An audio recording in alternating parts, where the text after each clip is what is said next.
Motorola edge 55G എന്ന പുതിയൊരു smart phone Indian മാർക്കറ്റിൽ ലോഞ്ച് ചെയ്യാൻ പോകുന്നുണ്ട്. ഈ ഒരു ഫോണിന്റെ ഇന്ത്യയിലെ ലോഞ്ച് ഡേറ്റ് ഇപ്പം ഒഫീഷ്യലായിട്ട് തന്നെ കൺഫേം ആയിട്ടുണ്ട്. പിന്നെ ഫീച്ചേഴ്സിനെ പറ്റിയിട്ടുള്ള പല കാര്യങ്ങളും ഇപ്പം അറിയാനും കഴിഞ്ഞിട്ടുണ്ട്. പല ഫീച്ചേഴ്സും അവർ ഒഫീഷ്യലായിട്ട് തന്നെ കൺഫേമും ചെയ്തിട്ടുണ്ട്. എന്തായാലും ഈ ഒരു വീഡിയോയിൽ നമ്മൾ നോക്കാൻ പോകുന്നത് മോട്ടറോള എഡ്ജ് 55G എന്നുള്ള സ്മാർട്ട് ഫോണിനെ പറ്റിയിട്ടാണ്. ആദ്യം നമ്മൾ ഫീച്ചേഴ്സും കാര്യങ്ങളൊക്കെ നോക്കുകയാണെന്നുണ്ടെങ്കിൽ ഡിസ്പ്ലേയുടെ കാര്യത്തിൽ മോട്ടറോള എഡ്ജ് 55Gയിൽ 6.6 ഇഞ്ചിന്റെ 1.5K ഡിസ്പ്ലേ വരുന്നതായിരിക്കും. അപ്പം ഇതിൽ ഫുൾ HD റെസൊല്യൂഷനേക്കാളും ബെറ്റർ ആയിട്ടുള്ള റെസൊല്യൂഷനും കാര്യങ്ങളൊക്കെ വരുന്നതായിരിക്കും.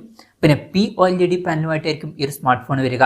കർവ്ഡ് ആയിട്ടുള്ള ഡിസ്പ്ലേ ആയിരിക്കും ഇതിൽ വരിക. അത് ഒഫീഷ്യലായിട്ട് കൺഫേം ചെയ്തിട്ടുണ്ട്. പഞ്ചോൾ ഡിസൈൻ ഇതിൽ വരുന്നതായിരിക്കും. പഞ്ചോൾ വരിക ടോപ്പ് സെൻറ്റർ ഭാഗത്ത് കിട്ടായിരിക്കും.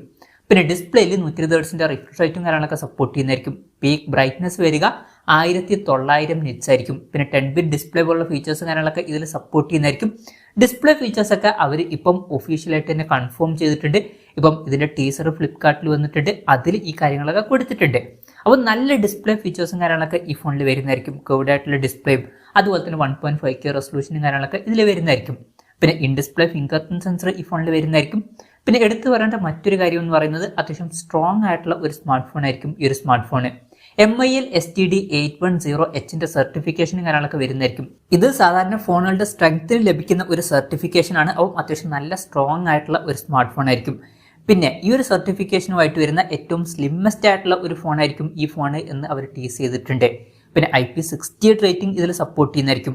അതും നല്ലൊരു കാര്യം തന്നെയാണ്. ഈ ഫോൺ വാട്ടർ റെസിസ്റ്റന്റും അതുപോലെ തന്നെ ടെസ്റ്റ് റെസിസ്റ്റന്റും ആയിരിക്കും. നല്ലൊരു IP റേറ്റിംഗും ഇതിൽ വരുന്നതായിരിക്കും. ഈ ഫോണിന്റെ ജംഗിൾ ഗ്രീൻ, കൊയല ഗ്രേ അതുപോലെ തന്നെ പീച്ച് ഫസ് എന്നീ കളർ വേരിയൻസ് ഇന്ത്യൻ മാർക്കറ്റിൽ ലോഞ്ച് ചെയ്യുന്നതായിരിക്കും. ഈ ഒരു കാര്യം ഒഫീഷ്യലായിട്ട് കൺഫേം ചെയ്തിട്ടുണ്ട്. പിന്നെ പ്രോസസറിന്റെ കാര്യം പറയുകയാണെന്നുണ്ടെങ്കിൽ ആ ഒരു കാര്യം അവർ കൺഫേം ചെയ്തിട്ടുണ്ട്. സ്നാപ്ഡ്രാഗൺ 7 Gen 1 എന്ന പ്രോസസറിന്റെ ആക്സിലറേറ്റഡ് എഡിഷൻ ആയിരിക്കും ഇതിൽ വരിക. ഇപ്പം 20,000 രൂപയ്ക്ക് താഴേക്കാണെന്നുണ്ടെങ്കിൽ ഇത് നല്ലൊരു പ്രോസസറൊക്കെ തന്നെയാണ്. പക്ഷേ ഈ ഫോണിന്റെ വില അതിലും കൂടുതൽ വരാനാണ് ചാൻസ്. ഈ ഒരു ഫോണിന്റെ ഹൈലൈറ്റ് ആയിട്ടുള്ള ഫീച്ചർ എന്ന് പറയുന്നത് പ്രോസസർ ആയിക്കൊള്ളണം എന്നില്ല. എന്നാലും തരക്കേടില്ലാത്തൊരു പ്രോസസ്സർ എന്നൊക്കെ തന്നെ പറയാൻ പറ്റിയിട്ടുള്ള പ്രോസസ്സറാണ്. 20,000 രൂപയ്ക്ക് മുകളിൽ അതുപോലെ തന്നെ 25,000 രൂപയ്ക്ക് താഴേക്കാണ് എന്നുണ്ടെങ്കിൽ. പിന്നെ 5G സപ്പോർട്ടും കാര്യങ്ങളൊക്കെ ഇതിൽ വരുന്നതായിരിക്കും. ഈ ഒരു ഫോണിൽ 256 GB ഇന്റേണൽ വരെ വരും. അത് കൺഫേം ചെയ്തിട്ടുണ്ട്. പിന്നെ വെർച്വൽ റാം എന്നുള്ള ഫീച്ചറും ഇതിൽ വരുന്നതായിരിക്കും. അതായത് എക്സ്ട്രാ റാം വേണ്ട സമയത്ത് ഇന്റേണൽ മെമ്മറിയിൽ നിന്ന് കുറച്ച് മെമ്മറി എടുത്തിട്ട് റാം ആയിട്ട് യൂസ് ചെയ്യുന്നതായിരിക്കും. പിന്നെ ഫോൺ വെട്ടനീറ്റാതിരിക്കാൻ വേണ്ടിയിട്ട് വേപ്പർ ചേമ്പർ കൂളിംഗ് പോലുള്ള ഫീച്ചേഴ്സും കാര്യങ്ങളൊക്കെ ഇതിൽ വരുന്നതായിരിക്കും.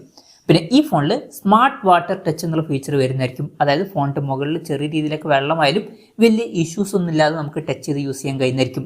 പിന്നെ സ്റ്റീരിയോ സ്പീക്കേഴ്സും കാര്യങ്ങളൊക്കെ ഈ ഫോണിൽ വരുന്നതായിരിക്കും. Android 14 ബേസ് ആയിട്ടുള്ള ഹെലോയി സോഫ്റ്റ്വെയർ ആയിരിക്കും ഈ ഫോണിൽ വരിക.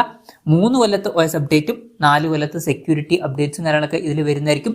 ഇക്കാര്യങ്ങളൊക്കെ ഒഫീഷ്യലായിട്ട് തന്നെ കൺഫേം ചെയ്തിട്ടുണ്ട്. പിന്നെ ക്യാമറയുടെ കാര്യവും അവർ ഒഫീഷ്യലായിട്ട് കൺഫേം ചെയ്തിട്ടുണ്ട്. ഫോണിന്റെ പിന്നിൽ ട്രിപ്പിൾ ക്യാമറ സെറ്റപ്പ് വരുന്നതായിരിക്കും. 50 മെഗാ പിക്സലിലെ മെയിൻ ക്യാമറ സെൻസർ ആയിരിക്കും ഇതിൽ വരിക. ഇത് സോണി LYT 700C സെൻസർ ആയിരിക്കും. പിന്നെ ഇതിൽ OSന്റെ സപ്പോർട്ടും കാര്യങ്ങളൊക്കെ വരുന്നതായിരിക്കും. സെൻസർ സൈസ് വരിക 1/1.56 ഇഞ്ച് ആയിരിക്കും. പിന്നെ 13 mega pixel ultra wide angle lens ഈ ഫോണിൽ വരുന്നതായിരിക്കും. ഫീൽഡ് ഓഫ് വ്യൂ വരിക 120 ഡിഗ്രി ആയിരിക്കും.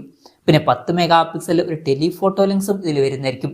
ഇതിൽ 3x ഒപ്റ്റിക്കൽ സൂം ഒക്കെ സപ്പോർട്ട് ചെയ്യുന്നതായിരിക്കും. അപ്പോൾ ടെലിഫോട്ടോ ലെൻസ് പോലുള്ള കാര്യങ്ങളൊക്കെ ഇതിൽ വന്നേക്കാം. പിന്നെ ഫ്രണ്ടിൽ 32 മെഗാ പിക്സൽ ഒരു സെൽഫി ക്യാമറയും വന്നേക്കാം. അപ്പം ഓൺ പേപ്പർ നല്ലൊരു ക്യാമറ സ്പെസിഫിക്കേഷനും കാര്യങ്ങളൊക്കെ ഈ ഫോണിൽ വന്നേക്കാം. അപ്പോൾ ക്യാമറ എന്നുള്ളത് ഈ ഫോണിന്റെ ഒരു ഫോക്കസ് ആവാൻ ചാൻസ് ഉണ്ട്. ഇനി ബാറ്ററിയുടെ കാര്യത്തിലോട്ട് വരികയാണെന്നുണ്ടെങ്കിൽ 5000 mAh ബാറ്ററിയും കാര്യങ്ങളൊക്കെ ഇതിൽ വരുന്നതായിരിക്കും. 68 വാട്ടിന്റെ ഫാസ്റ്റ് ചാർജിങ് സപ്പോർട്ട് ഇതിൽ വരും. അതുമാത്രമല്ല 15 വാട്ടിന്റെ വയർലെസ് ചാർജിങ് സപ്പോർട്ടും ഇതിൽ വന്നേക്കാം. അത് നല്ലൊരു കാര്യം തന്നെയാണ്. പിന്നെ Type-C ചാർജിങ് പോർട്ടും ഇതിൽ വരുന്നതായിരിക്കും. അപ്പോൾ നല്ലൊരു ബാറ്ററി സെറ്റപ്പും ഇതിൽ വന്നേക്കാം. പ്രത്യേകിച്ച് വയർലെസ് ചാർജിങ് പോലുള്ള ഫീച്ചേഴ്സും കാര്യങ്ങളൊക്കെ ഇതിൽ വരുന്നതായിരിക്കും. അപ്പം ഇതൊക്കെയാണ് ഫീച്ചേഴ്സിനെ പറ്റി പറയാനുള്ള കാര്യങ്ങൾ.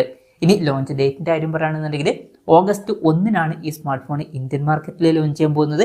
ലോഞ്ച് ഡേറ്റ് ഇപ്പോൾ ഒഫീഷ്യലായിട്ട് കൺഫേം ആയിട്ടുണ്ട്. ഫ്ലിപ്കാർട്ട് വഴി ആയിരിക്കും ഈ ഫോണിന്റെ സെയിൽ നടക്കുക. ഫ്ലിപ്കാർട്ടിൽ ഇതിന്റെ ടീസറും കാര്യങ്ങളൊക്കെ ഇപ്പം വന്നിട്ടുണ്ട്. ഇനി വിലയുടെ കാര്യം പറയുകയാണെന്നുണ്ടെങ്കിൽ അതിനെ പറ്റിയിട്ടുള്ള കാര്യങ്ങളൊന്നും ഇപ്പം പറയാൻ കഴിഞ്ഞിട്ടില്ല. എന്നാലും നമ്മുടെ ഒരു എക്സ്പെക്ടേഷൻ പറയുകയാണെന്നുണ്ടെങ്കിൽ ഈ ഫോണിന്റെ വില ചിലപ്പം ഒരു 25,000-27,000 രൂപ പ്രൈസ് റേഞ്ചിലേക്കായിട്ട് വന്നേക്കാം. കൺഫർമേഷൻസ് ഒന്നുമില്ല, ജസ്റ്റ് നമ്മുടെ എക്സ്പെക്ടേഷൻ പറഞ്ഞു എന്നേ ഉള്ളൂ. എന്തായാലും മോട്ടറോള എഡ്ജ് 50 എന്ന പുതിയൊരു സ്മാർട്ട് ഫോൺ ഇന്ത്യൻ മാർക്കറ്റിൽ ലോഞ്ച് ചെയ്യാൻ പോകുന്നുണ്ട്. ഈ ഒരു ഫോണിനെ പറ്റിയിട്ടുള്ള നിങ്ങളുടെ അഭിപ്രായം ജസ്റ്റ് ഒന്ന് കമന്റ് ചെയ്യുക. അതുപോലെ തന്നെ ഈ ഒരു സ്മാർട്ട് ഫോൺ ഇന്ത്യൻ മാർക്കറ്റിൽ നിങ്ങൾ ഏത് പ്രൈസിങ്ങിലാണ് എക്സ്പെക്ട് ചെയ്യുന്നത് എന്നുള്ള കാര്യം കൂടി ജസ്റ്റ് ഒന്ന് കമന്റ് ചെയ്യുക.